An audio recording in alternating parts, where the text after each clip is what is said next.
Oi, oi, and welcome back, folks. It's the. I hear you, T-Time. You wait your turn, I'm sorry. mister. I just reacted to oi oi. Oi, oi. Yeah, we're back with the second map, the second and final map of today's broadcast. We've got a short day today, but action-packed regardless. So Japaleno, having just eaten a defeating loss on train, will be facing XCOM AGO. Why would you say oi oi? No, you never Isn't that walked an into a room Australian and gone, thing? oi, oi. It's not an Australian thing. Are you Canadian? Yeah, man. But you see, you get to a point where if you have the confidence, you can just be and say This is whatever the hell you cultural want. appropriation.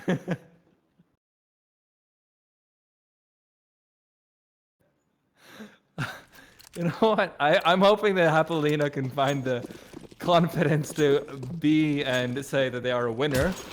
Because last game was a little bit disappointing from them. This time around, though, they've got themselves 3 players with less than adequate clothing, let's put it that way. No Kevlar on them. Probably not prepared for the weather. It looks like it's going to be raining bullets, Scrawny. It does look that way. And flashbangs too. Smoke grenades. Full-blown execution. This is nice. Japaleno coming in with a little practice. You know, it's a little smoother than their 3-man train boost. And it's gotten them a 5v4. So they'll take their plant. Gonna look for that CT control. But do they step too far? Because the CT is ready. Hoping that Freddy would offer up his head. Now, this is a full-blown CT retake, too. They're all going to go in off of these flashbangs. They are, in fact, playing What the is kit. this? Ferlin's got it. The headshots, the body shots. It's all working out. Freddy Frog down for the count. And AGO will take pistol. What kind of a ridiculous turn-based game has this turned into? It's like Japaleno's like, all right, it's my turn. I play the full A execute. XCOM says, aha, but we have ourselves the full retake with pistol strategy. This is some interesting stuff coming out. That's the power of the defuse double flash retake. And I'm all for it. I mean, if you lose the A bomb site that quickly and here's the thing, is they smoked off the top of staircase and they smoked off jungle side. So you have one of two situations. Either Japaleno have to run through their own smoke grenades and lose line of sight, or they, of course, go with the heavy CT setup, and XCOM, AGO read into that. What happens? Beautiful retake, T-Time.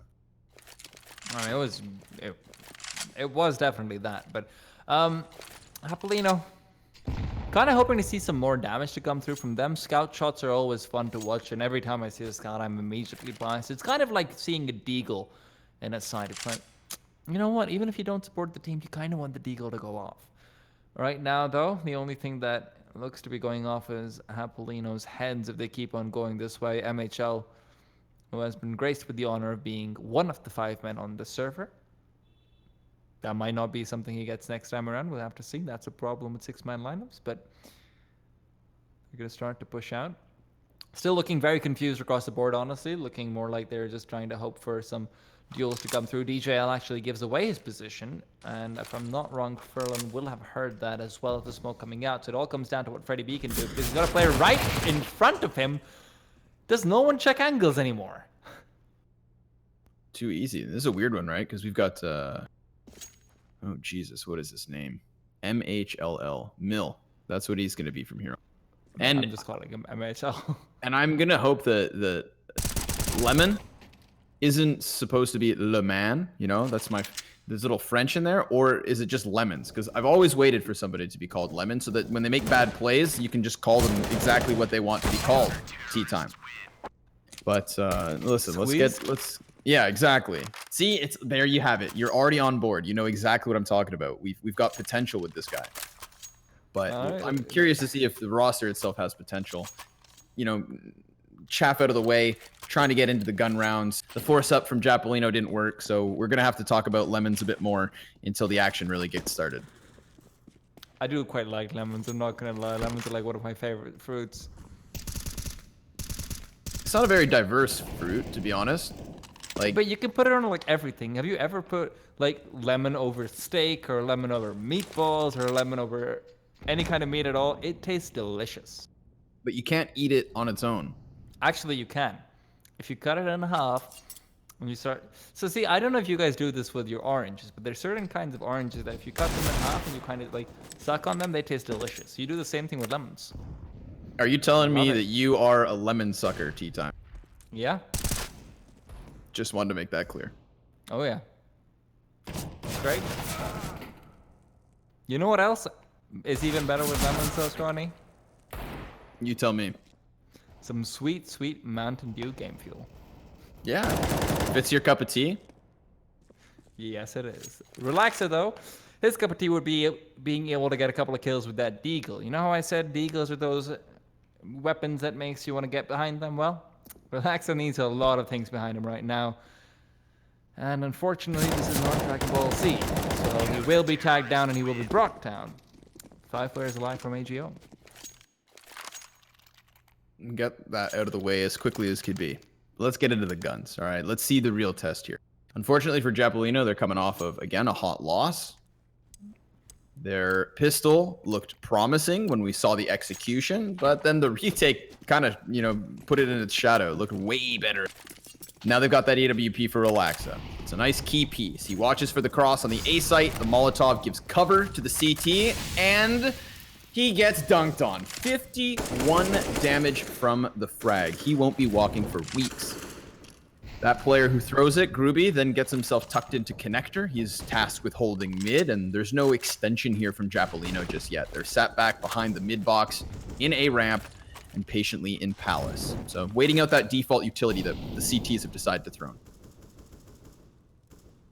This is a really weird default coming out for me because the 2 players towards A aren't doing enough to warrant that second player in Palace staying there this long, because generally speaking, I mean, you do want to see him rotating away after he's cleared then at once, so that you can have 3 players towards mid or 2 towards B, where they're able to have a little bit more playing off of each other potential. A main is a much more defensible position, and generally speaking, someone from Palace will have to make some sort of noise if he is going to go for the flank to kill your T-side player. So I'm not too sure about this default, to be perfectly honest, but hopefully it comes out into something a little bit special for them.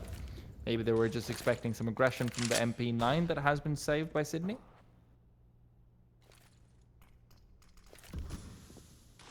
Finally, tests are about to be made. I mean, Japaleno, they've done very little throughout the course of this round, except for use that initial mid control to try and now get up B site. But they've left themselves 15 seconds to go. It is a nice deep smoke to cut off Gruby. His rotation's cut down, but Sydney's on the bomb site, and the priority is going to be bomb. CTs can just sit and wait, and they're going to play this down to the wire. I like that Japaleno have the confidence to go into an execute. I like that the execute comes in layers in the sense that they smoke off mid. The timing on the market window smoke is perfect. But what I don't like in that instance this time is that they left so little time. Ask yourself, what were they doing that was so important in the 30 seconds before they took the execution? And the answer is nothing. They just waited behind boxes. It's not like the CTs were pushing to stop them, etc. They just waited. And because of that, I think it comes back to bite them. So I think the other thing is also that they actually didn't give away enough information with the players towards A to force CTs to be a little bit more cautious. But now, faster take towards B coming through. They've only got pistols, and well, they don't have too many players left alive either once MHL gets his op going. Utility will continue to rain forward, making it harder and harder to plant. But I do like this from AGO. They're not abandoning the A side just quite yet, even if that might have been the correct decision to make.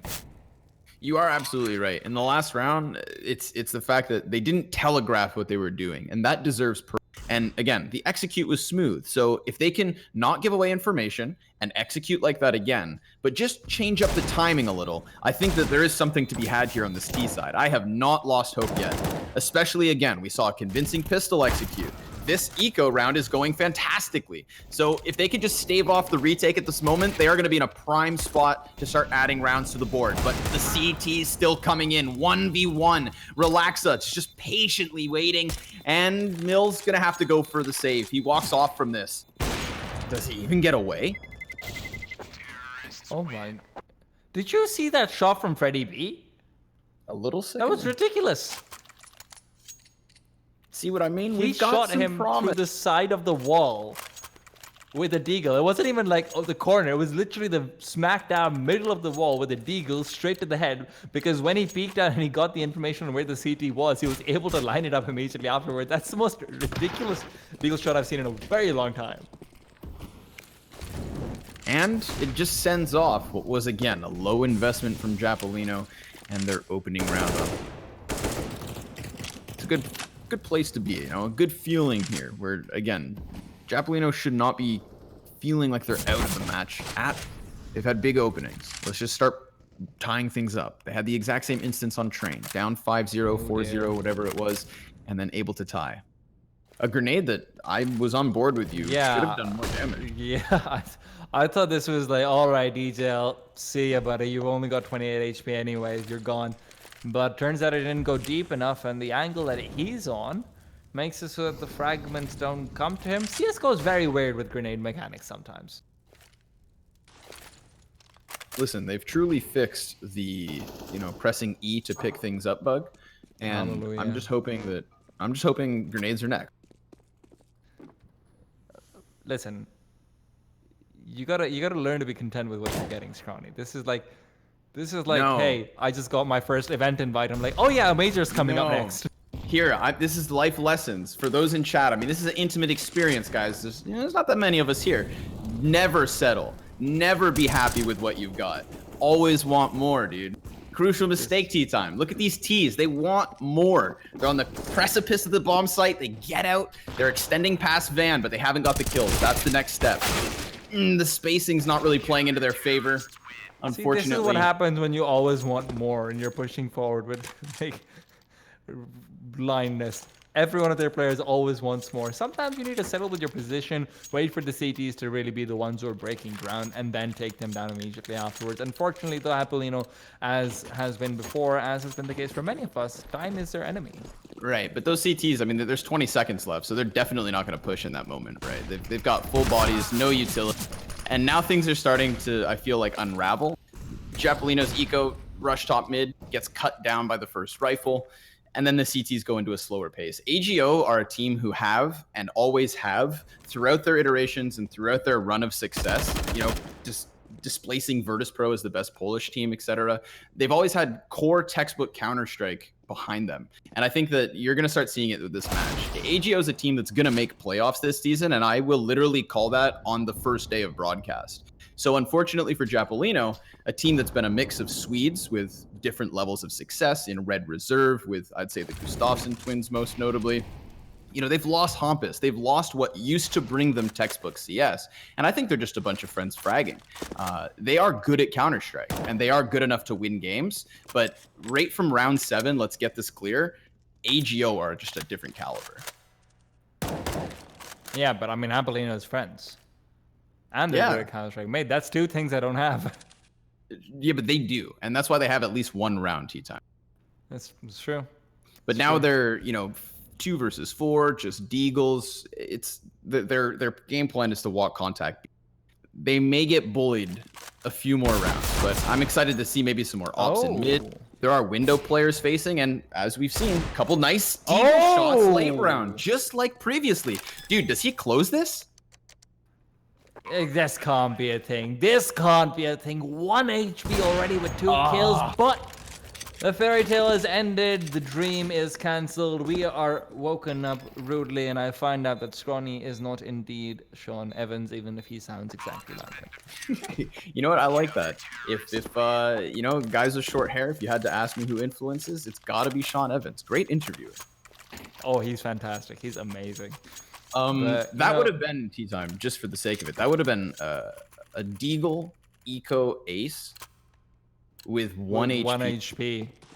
There's not many chances, you know, at even getting to see or cast that. So this could be a special game nonetheless. I feel like I painted a very bleak picture for Japaleno in the sense that I have high regards for AGO.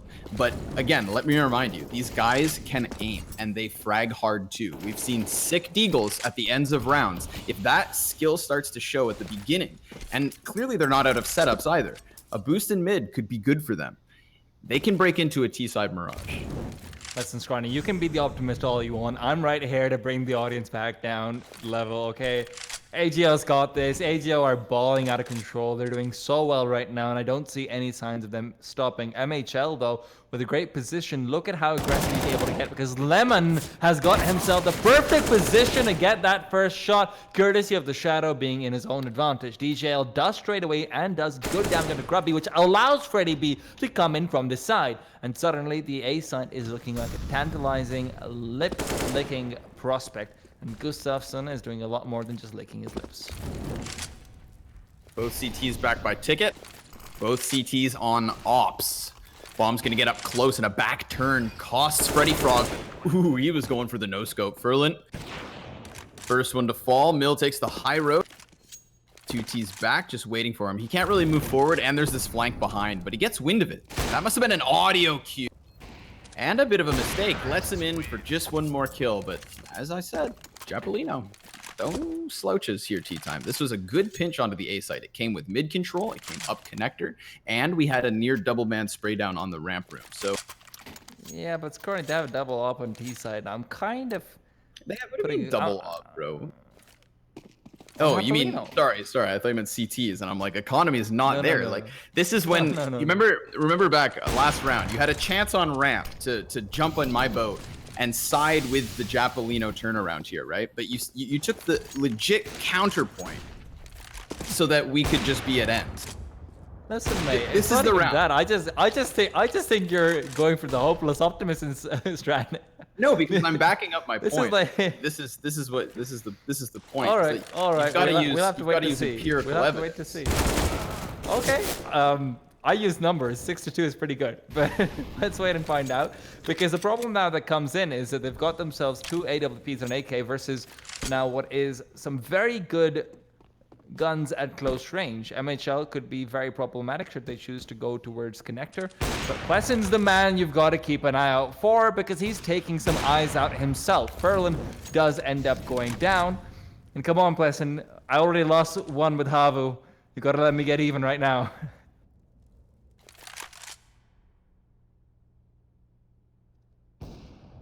Pleasant's just making noise at this point. Could try and creep contact either bomb sites, hoping maybe Sydney wants to go for a 3 versus 2. That's the only real play the CTs can make if they want an advantage before the execute. And look at Sydney. He heard the op shot. He walks up catwalk, and he hears more movement too.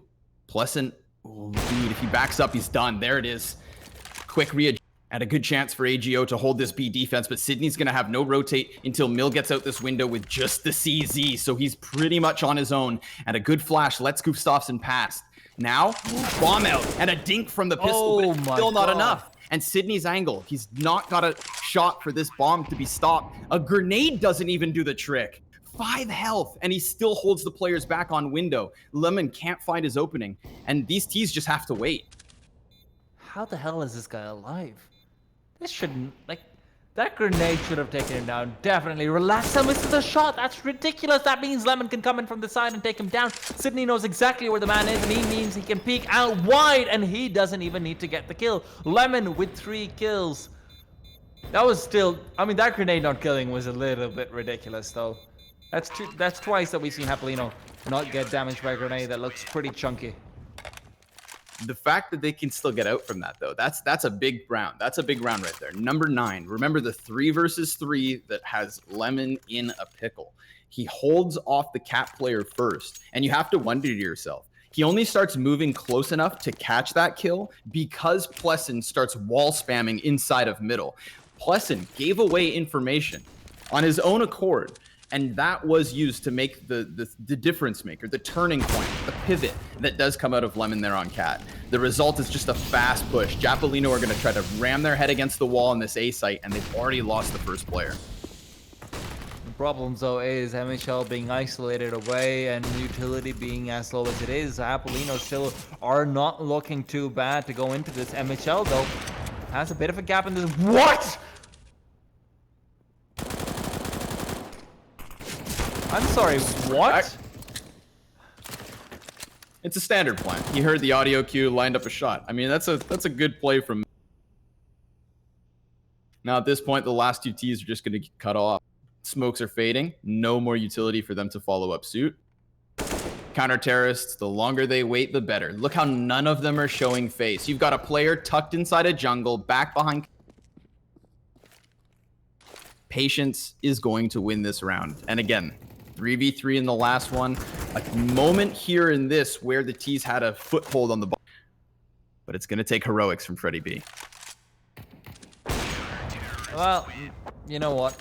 Heroics were defeated by Japaleno, so apparently they're not going to come to their aid either. But MHL, the fact that he goes for that with 9 HP, not realizing the state of utility that Japaleno has, is ridiculous even then. Yes, it's a standard plant. You're absolutely right about that. But the fact that he, with the amount of HP that he has, with the fact that if he goes down, CT is completely the T's, with the fact that he's the only player over there, if a grenade comes over, it doesn't matter how weak that grenade is, he's dead. If someone sprays through the smoke, he's dead.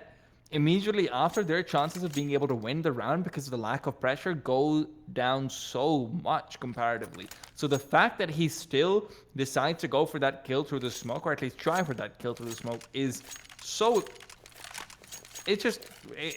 I wouldn't say it's impressive, but it's really interesting at the very least.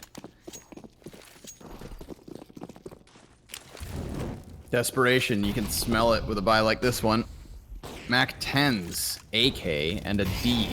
But there was a moment in this matchup where Japaleno found themselves a chance at the B bomb site, and it did come off of what was a more rapid pace than what we've seen in their executions. They decide to hold back. You know, you get that flurry from XCOM early, they use their grenades, and now the charge comes in. And they go and they meet Furl, and was more than happy to quickly take 3 of them down. And very poor coordination of the timing. You're right, the player from Catwalk should have been there a lot earlier, and because of that, it should be a very clean round from Csgo to come through. Freddie B will go down, but at the end of the day, like you said, the player from Catwalk did not look coordinated with that apartments rush at all. Not even just Catwalk, but the second player in as well. Think about Furlan's position. He's just kind of like Lemon was in his near clutch attempt. He's got his head on a pivot, gets the player who just jumps out window. Then the van player was the second 1v1. Then your Catwalk 1v1 unfolds as well.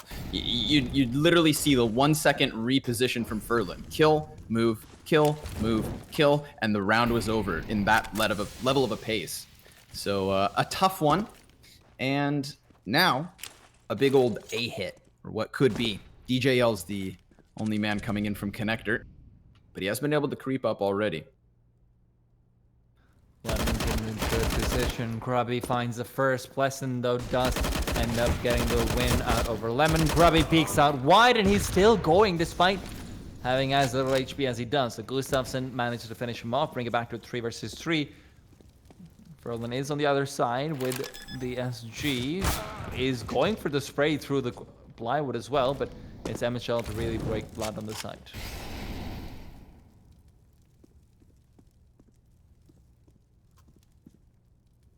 Catwalk hold's gonna spell disaster if Furlan could hit a shot. But none of those 10 bullets connect to the target, and we find ourselves 2v2. Again, a chance at a pivot.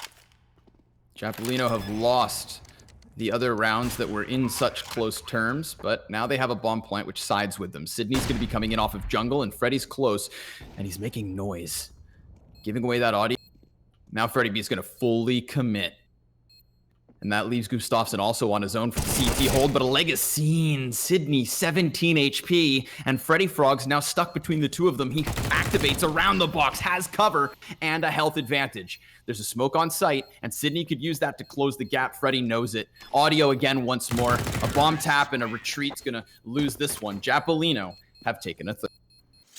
And that smoke actually ends up working so heavily in Japaleno's favor. But before that, I actually just noticed something. MHL is 16-4 as their primary offer for AGO. That is so incredibly good. That's so valuable. 13 rounds in, having 16 kills and 4 deaths is absurd. Again, cut from a cloth a step above. But this is the noob kid on the block, so that's promising for AGO. Furlan's success as well towards that B site has been instrumental, but it is nice when you can lean on a 16-4 performance. Again, with a half that's had so many close moments too, there have been multiple reps that could have slipped through. But Grubby 6 with a miss, still the well. difference. 4 players on the A site for AGO. Could end up working pretty well for them if things keep going the way they are. The question is, when does DJL find out this information? Smokes do go over towards the archers, but AGO are not rotating away just yet. They have nerves of steel, or they just decided to go for a save. Both are possible, but MHL has been brought down now. Grubby has to hold and defend from this position. He got 2 kills last time around. Can he repeat the feat? That's the question. Goes to bottom mid, grabs a bit more utility before he moves back. That's where Lemon activates from the back of the site. 2 kills, easy. And Furlan back in position for a third. So double digits taken. AGO have done their CT side and then some. And that's before you take into account their form.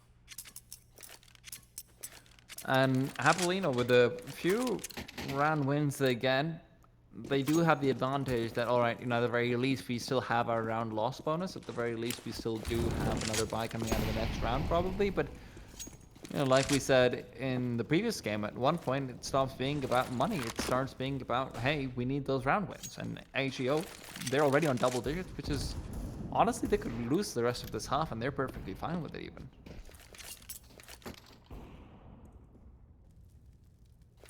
Single smoke. What's your game plan here? Where do you put this down?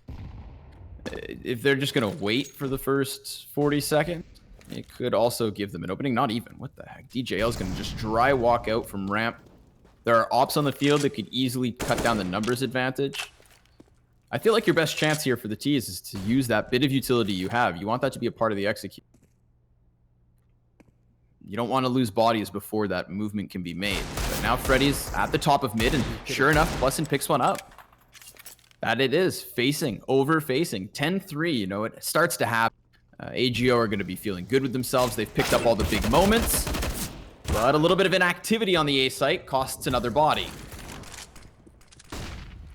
MHL is here to try and save the day yet again. Gets the shot with a repeat. The third will not be coming through for him just yet. Instead, it will be the second again. I like this tendency from him. Miss one, get one, as long as he's keeping himself alone. Oh my goodness, Preston, that is a brilliant shot coming out. He knew exactly where MHL was, and that puts Sydney in a very awkward position on 32 HP. He's a bullet away from death, and he knows it, which is why Pleasant, the ball is in his court, but unfortunately it will be wrested away and thrown out of it. 11-3, AGO maintain their momentum. Another one of those rounds where Japaleno are just going to have to beat themselves up after this match. If they rewatch this game, you know, you're highlighting 5 or 6 moments where this wouldn't have looked so one-sided, or even could have left them with a lead. You know, 8-7 is not that far out of my mind. So, the reality of the situation is they didn't win those rounds. About to be the end of the first half. They are once again taken aback into the man disadvantage. Smoked off the Opper over on A, but that just activates Freddy Frog off ramp. He's got another player to replace him, but that's the bomb carrier. So the gamble of walking that out ramp becomes that much worse. And a pick on the B site. This is big. Draws 2 bodies over. Yeah. This is where complications will continue to arise for AGO. The decision is still there for Japaleno. They can still choose to go towards A, even take the bomb from mid. That kill will be swaying them against that decision. MHL's in a great position, could catch them out, but unfortunately peeks away right at the wrong time. And this is where Freddy B could be cut out. Sees the grenade being thrown, and he's got himself the bomb. And suddenly, this round looks a little bit more shaky for the CT side. For the T side. Never mind, not the CT side at all. That is a mistaken half. That's one more moment where, unfortunately, you've got an individual making big moves. DJL gets the exit at the B site. I was wondering to myself, you used his positioning to draw the bomb back over, but remember that initially when he gets that, if there was a lack of hesitation, if they just continued what they were doing on A, you've got 2 guys pinching a player on triple box. That's where the last CT was. His teammates had gone towards market. you know, but opposed to doing their own thing and hoping DJL can sell a full fake, they tried to use the space he made as a bomb plant and a standard round win. And it didn't work either. So we find ourselves at a 12-3. 12-3 is not a good space to be. Sure, you've got the CT side of Mirage coming up, and it's not Train. It's not even Nuke. Odds are, just like we saw in the first map of the day, Japaleno, they could win a pistol. They could double up their round count, most definitely. They've got the edge. But if AGO look that stellar and that cohesive between players on a CT side, imagine what they're about to do to you on offense. Listen, all I'm saying is I called it. No, okay. I mean, well, all right. It was a really dumb call. You blindly it, picked a 50-50 chance, just like you did in the last one. In all fairness, it wasn't a 50-50 chance this time around. There were 6-1 up. Last time I did it at 0-0. That is true. So you just tried to brag about choosing the winner at a 6-1 advantage, right? Pretty much. I'm like Twitter that way. Again, that being for the said, record. though, into the site they go. And Gustafsson will be sending them right back out of it. Unfortunately for him, he doesn't have that much time himself remaining in this world. 4 versus 3. The question is, can they pull up the same retake that AGO did? Doesn't quite look like it.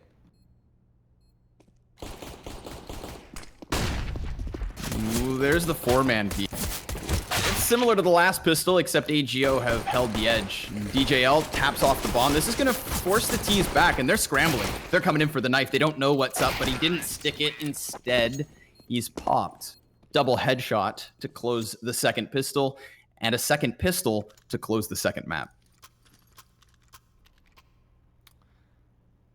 Lemon's really a player that I'm kind of interested in as well. He's had some great hands-on play, and he's not too bad on the pistols either, so definitely a piece that can be worked with. Honestly, so far, I'm quite impressed with the AGO team in particular, because, like you said, it's not like Japaleno don't have fraggers. It's not like Japaleno don't have players who know how to play Counter-Strike. It's just they're a little bit less cohesive as a team right now. But AGO, putting up the numbers the way they are, this could actually be very good.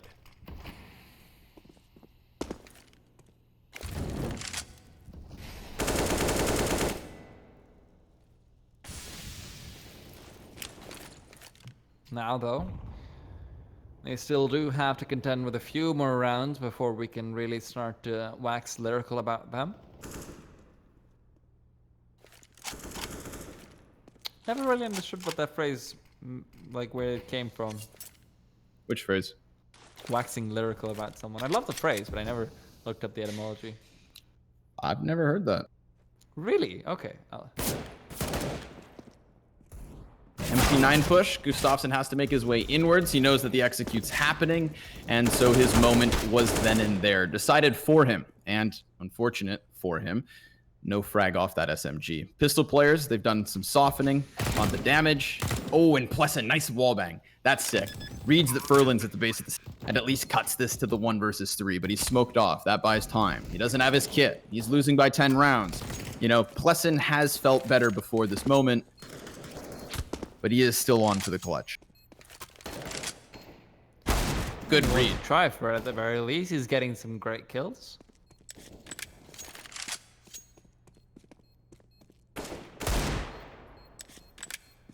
Unfortunately, it seems like he will have to be content with just the kills.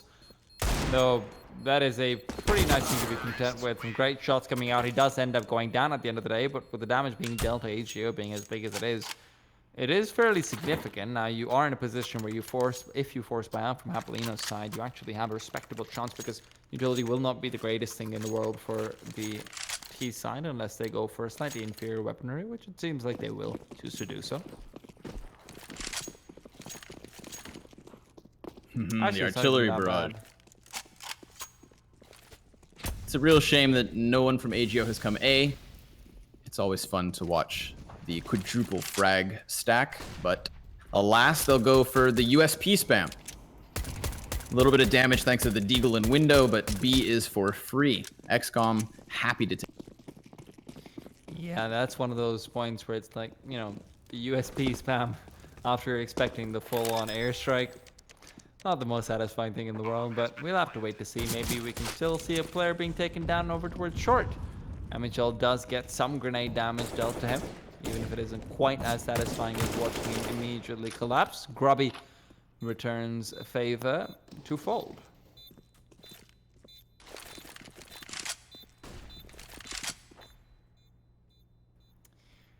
Something tells me that Csgo might have run away with this one.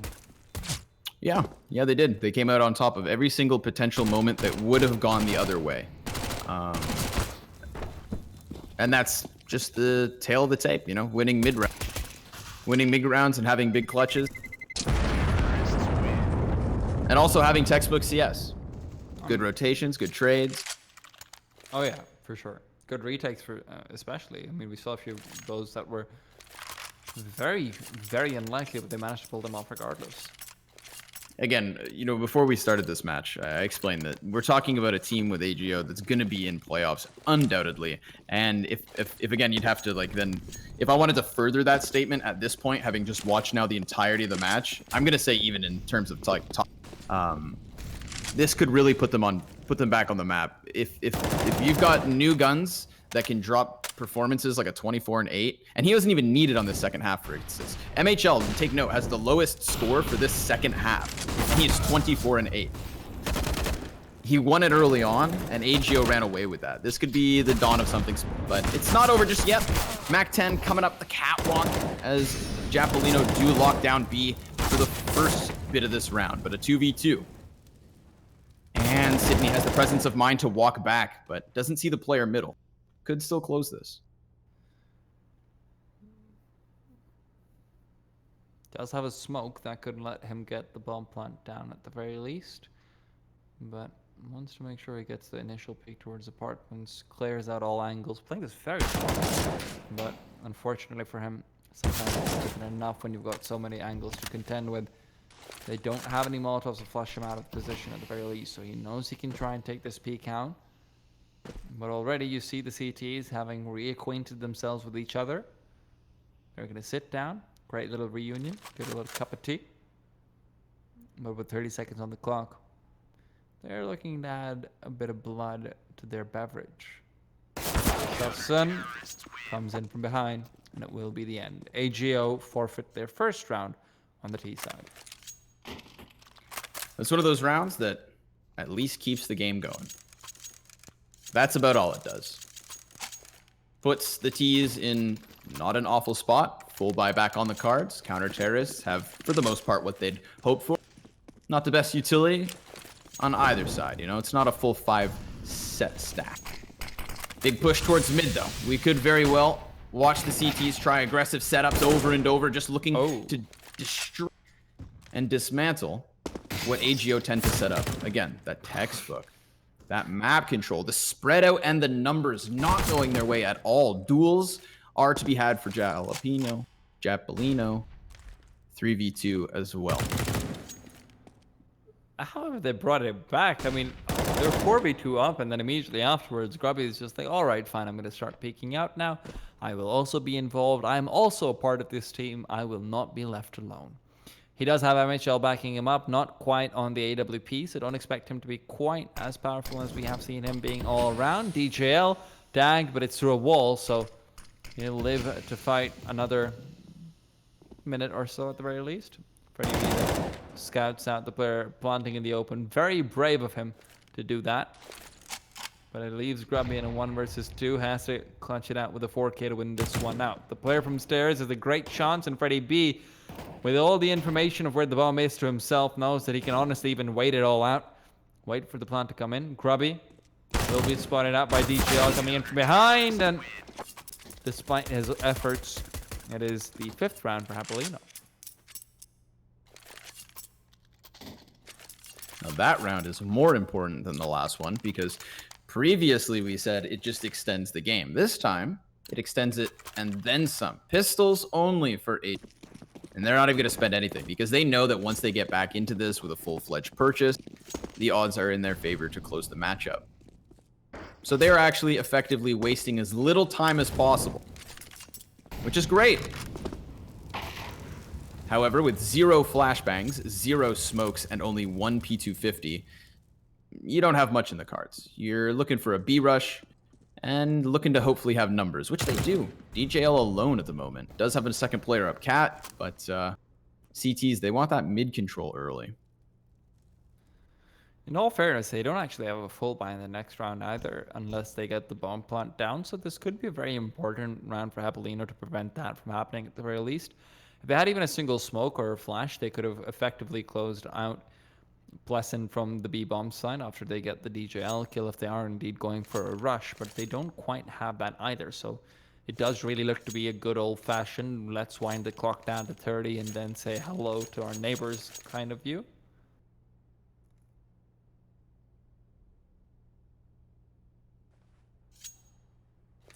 This is just ratty. They are waiting until the last 20 seconds so that the CTs have to be as spread as possible. I mean, they're banking on the fact that no one's even made movement, which is the case. You know, Japaleno, they want to close more rounds, add them to the tally, but still now there's that opening. You know, if bomb had been a little bit closer, would have been planted by now, and missed jump by Sydney. That one's going to spell disaster. Like you said, bomb plant was important this round. And keep in mind, had that fifth player been closer to the bomb site, they would have had it. They would have had all the money in the world. But bomb plant, actually negligible. In all fairness, even those 2 kills that they got were actually enough to be able to push them to a point where the utility is a lot more respectable. The extra $600 can be a very big deal in that regard. So at the very least, they've got that to show for the round, considering the fact that you only bought, what, a P250 and nothing else, if I'm not wrong? Yep. That's not the worst thing in the world to get 2 kills. They knew. They knew that they'd have enough for a set piece coming into this.